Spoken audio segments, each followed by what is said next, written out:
I had the opportunity to speak with the ADGM CEO Mark Cutis yesterday. He is the head of the Abu Dhabi Financial Centre. This was a wide-ranging, exclusive interview, his first since taking the top job back in June. I asked him what is the economic translation for the UAE going to be, and I also asked him about recent reforms being made in Saudi Arabia to drum up more business in the kingdom, and if that was a potential threat for the UAE and its own post-COVID economic transformation and recovery. Listen in.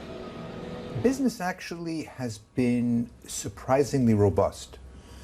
We've had a large cohort of people that have come into our system, and we have over 3,000 companies that are registered.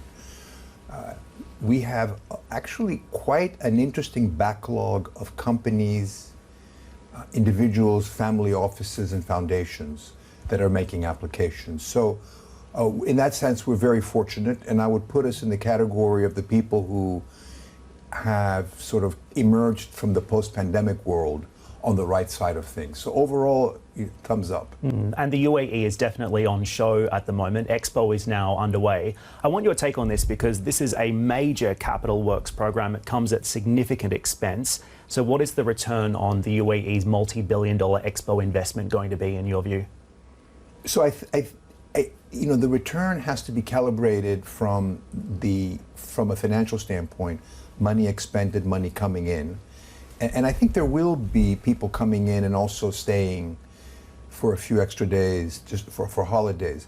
But you also need to measure, which is difficult to do in a financial sense, of the signaling of that we're back in business, the country's open, and things are happening here.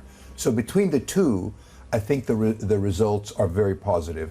But if you ask me to actually give you the numbers, I don't know them. I think what's more important is the fact that when it comes to attracting and retaining businesses, what we see is regional competition rising. In Saudi Arabia, for example, we know there's been recent moves to try and take business away from the UAE. So what is ADGM doing, and Abu Dhabi in particular doing, to ensure that this place remains the regional financial and business hub?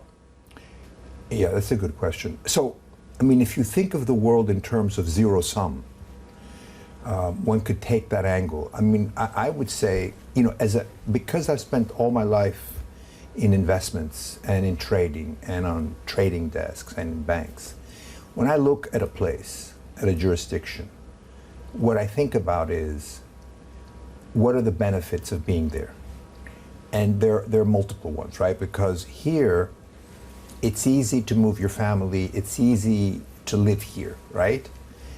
And yes, you have the rule of law, and yes, you have the pools of capital, and yes, you have the visa situation. So it's the package. And I would say, you know what? Come and take a look. That's what I say to people. Come and take a look. If you're an astute business person and you want to protect your business, come and take a look. And I think once you've spent 2-3 days in Abu Dhabi, if you haven't, you'll know the answer to your question very easily. So you don't think the reforms that Saudi Arabia is making are going to come at a cost to its neighbours? I don't think it's going to have a dramatic negative impact on Abu Dhabi. No.